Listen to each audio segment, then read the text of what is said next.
Recette des gâteaux piments. Très croustillant et très bon. N'oubliez pas de nous laisser un commentaire, c'est très important pour la chaîne. Il vous faudra 500 g de petits pois cassés jaunes que vous allez mettre à tremper pendant toute une nuit. Ensuite, les égoutter. Passez-les au mixeur pour les réduire en une pâte granuleuse.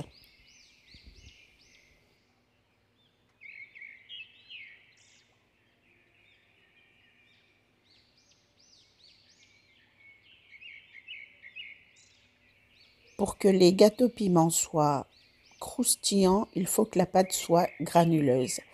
Quand on la touche, on doit avoir quelques petits morceaux de petits pois cassés.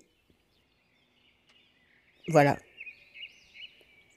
Maintenant, je vais ajouter 52 g de ciboule ou ciboulette, 2 gros oignons ciselés, 3 piments coupés en petits morceaux, une cuillère à soupe de cumin en poudre, du sel selon votre goût, une cuillère à café de bicarbonate et on mélange le tout.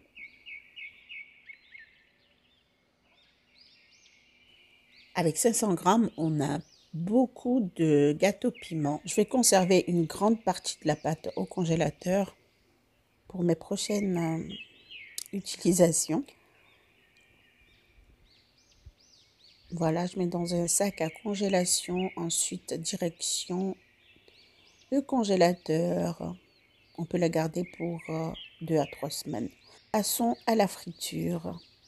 Prenez une petite quantité de pâte dans vos mains et faites une boule, mais la boule ne doit pas être lisse. Nous allons les frire dans de l'huile chaude, mais pas très chaude, pour ne pas risquer d'avoir des gâteaux croustillants à l'extérieur et crus à l'intérieur. D'où l'importance de baisser le feu dès que vous trouvez que l'huile est très chaude ou que le feu est très fort. Voilà, les gâteaux sont bien frits, bien dorés. Il faut les retourner sur tous les côtés pour qu'ils soient bien dorés uniformément.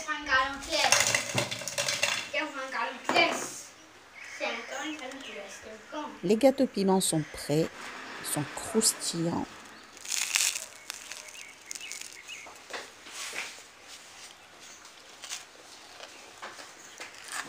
Et bien cuits à l'intérieur.